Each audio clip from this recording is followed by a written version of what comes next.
Okay, issue 4, COVID politics. President Trump seems to be giving ground in his ongoing standoff with House Speaker Nancy Pelosi. At contention is the financial scale and distributive tenets of a second federal coronavirus bailout. Democrats want a figure of around $2.2 trillion, while Trump wants $1.8 trillion. But note this, a CNBC analysis from October 8th showed that Democratic governors would receive $89 billion more than Republican governors under the Democratic bill. Alexander, it does seem that President Trump, as the election approaches, feels more pressure to cut a deal with the master deal maker on the Hill, Nancy Pelosi. How do you see this playing out in the coming days? And what do you think should be the outcome? Is there a halfway point, or do you think actually President Trump should be agreeing to what Democrats have put on the table? I think it's going to depend more on the tactics of the Senate and McConnell, and what vulnerable Republicans are thinking, and what his calculus is for how November figures into that decision, if it's a decision that's being made before November 3rd. But I would say, with respect to the fairness of stimulus, it's important that this next round of stimulus really go directly to people and not institutions. We saw some of the dysfunction and failure and flaws of the earlier legislation and not really providing the stipends to the people. I'll give you a really clear example from here in New York. We should have had stipends for first responders' transportation costs, and that should have been covered indefinitely. Those kinds of things that are just so commonsensical that ought to be, the focus of protecting the vital first responders who are exhausted because this pandemic has unleashed just a brutal, brutal reality in ICUs around the country. Very good. Pat?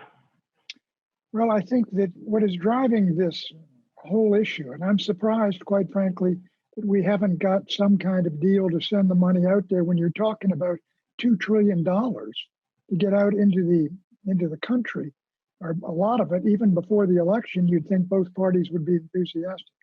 But and some of the Democrats in the House, Pelosi's Democrats, who are in swing districts, really want it.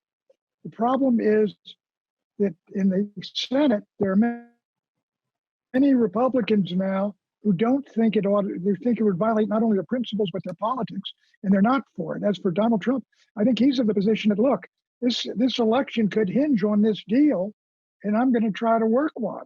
But I wonder. I'm not sure where Mitch McConnell stands, but I think Mitch McConnell is a key player here. If he says no, I don't care who says yes. And Eleanor, it has been interesting to see Mitch McConnell.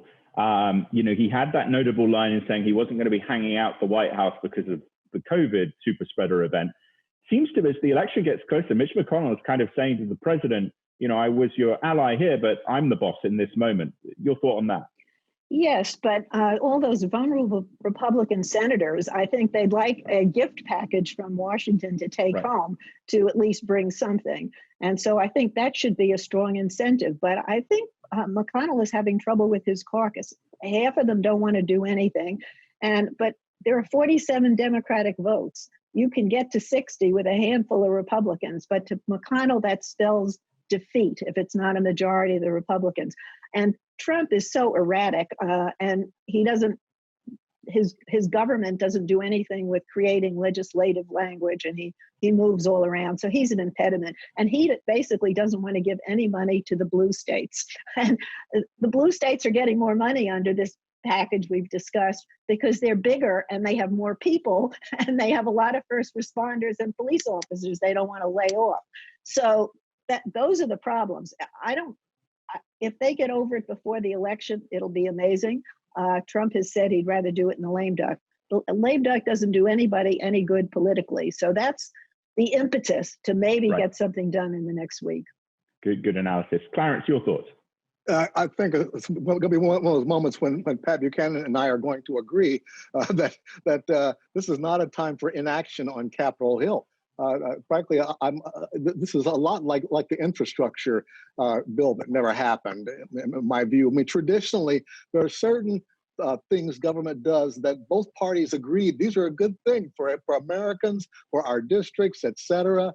Infrastructure was one of those. Now, recovery from this coronavirus pandemic is another. Instead of sending aid to people who need it. And I mean, the people who work for a living out there, who need help with their rent now and making ends meet in general, and who work for wages, who slide their card in the check-in every day and check out.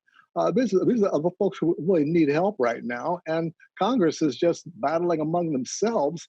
And Mitch McConnell is a key figure here in the middle, who really has the fate, not just the political fate, the economic fate of Americans in his hands. So I think the pressure is building. Whether or not they're going to do something by election day right now is up in the air, and it shouldn't be.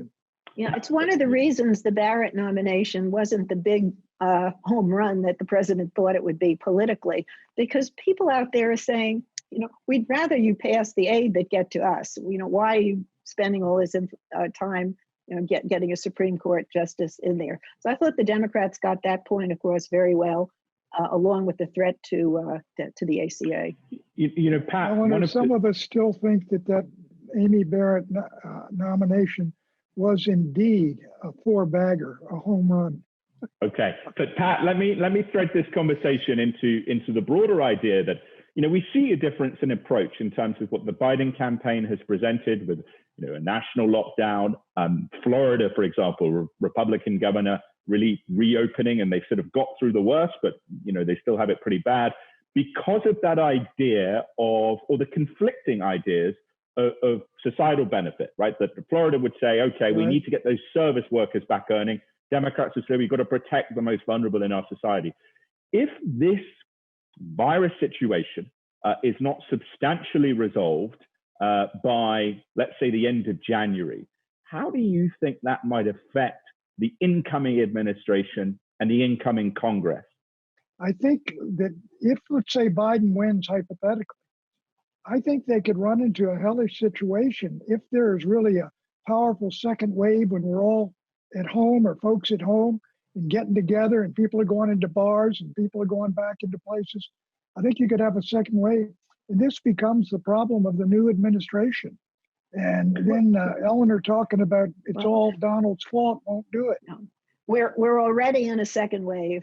And frankly, a COVID relief bill right now would benefit an incoming administration, whether it's Trump or Biden, because it would prevent the economic problems from getting worse.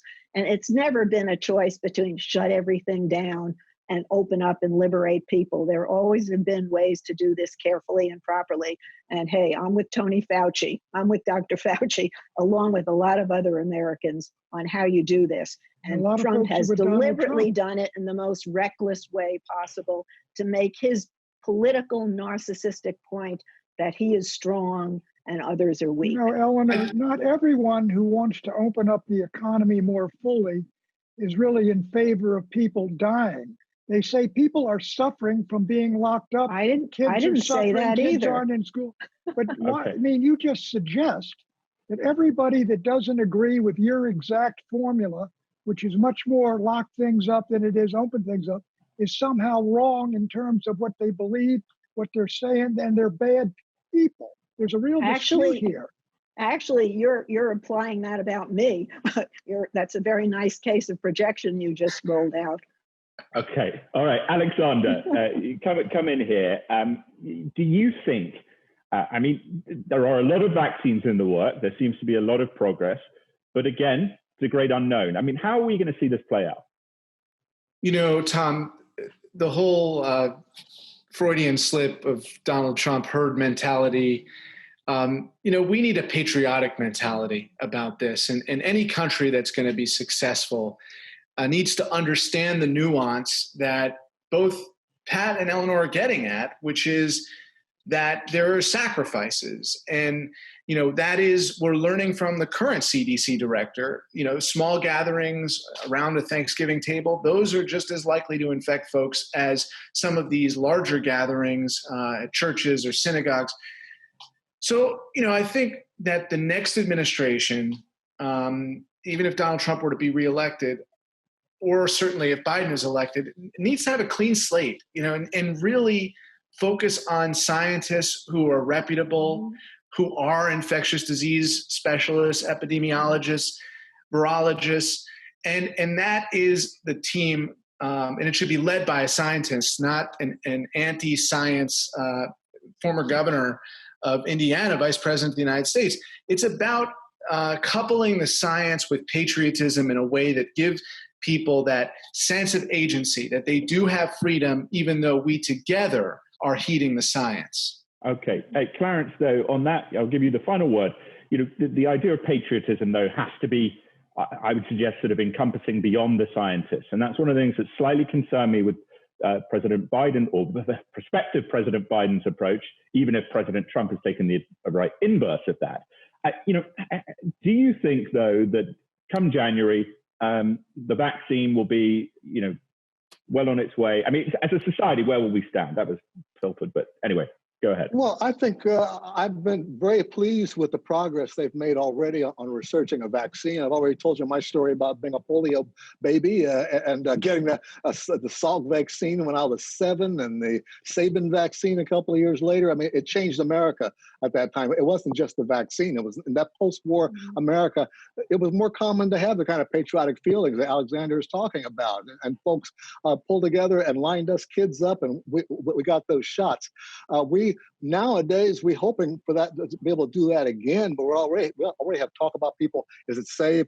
Can you believe it? And we're divided as a society more now, which is hurting our progress in general. What really gets me, though, Tom, about this current debate is it's not really a question of should we lock down or should we just let everybody run free. We're talking about some kind of intelligent response.